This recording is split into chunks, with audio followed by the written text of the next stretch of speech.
ഇമാം മഹല്ലി റളിയല്ലാഹു അൻഹു തങ്ങൾ റഹ്മഹുല്ലാഹ് പറയുന്നത് വറബബ്നാ ഖുസൈമത വഹിബ്ബാന അൻ ജാബിർ റളിയല്ലാഹു അൻഹു അന്നഹു ഖാല സ്വല്ലാ ബിനാ റസൂലുള്ളാഹി സ്വല്ലല്ലാഹു അലൈഹി വസല്ലം ഫീ റമളാന 8 റക്അാത്തിൻ സുമ്മ ഔതറ. നബി തങ്ങൾ ഞങ്ങളെ കൊണ്ട് നിസ്കരിച്ചത് റമളാനിൽ 8 റക്അത്താണ്. ഈ 8 റക്അത്ത് കഴിഞ്ഞിട്ട് നബി വിത്റു നിസ്കരിച്ചു.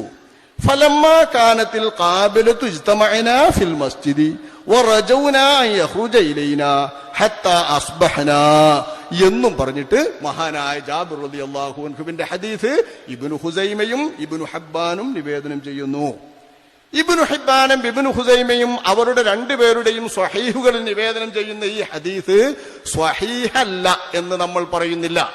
സ്വഹീഹായ ഹദീസ് തന്നെ സനദിന്റെ അടിസ്ഥാനത്തിൽ. ആ സ്വഹീഹായ ഹദീസിന് നമ്മക്കെന്താ അവലംബം? ഇബ്നു ഹുസൈമ തന്റെ സ്വഹീഹിൽ നിവേദനം ചെയ്തു, സ്വഹീഹാക്കി. ഇബ്നു ഹിബ്ബാൻ തന്റെ സ്വഹീഹിൽ നിവേദനം ചെയ്തു, സ്വഹീഹാക്കി. ആ രണ്ട് മഹത്തുക്കൾ സ്വഹീഹാക്കിയത് സ്വഹീഹല്ലെന്ന് പറയാൻ നമ്മൾ ആരുമല്ല. അതുകൊണ്ട് അവർ രണ്ടുപേരും നിവേദനം ചെയ്തെന്ന നിലക്ക് നമുക്കത് സ്വഹീഹെന്ന് പറയാം, നമുക്ക് പ്രയാസമില്ല. ഈ സ്വഹീഹായ ഹദീസിൽ 8 റക്അത്ത് നബി നിസ്കരിച്ചിട്ട് വിത്ർ നിസ്കരിച്ചു എന്ന് ജാബിർ റളിയല്ലാഹു അൻഹു പങ്കെടുത്ത ഒരു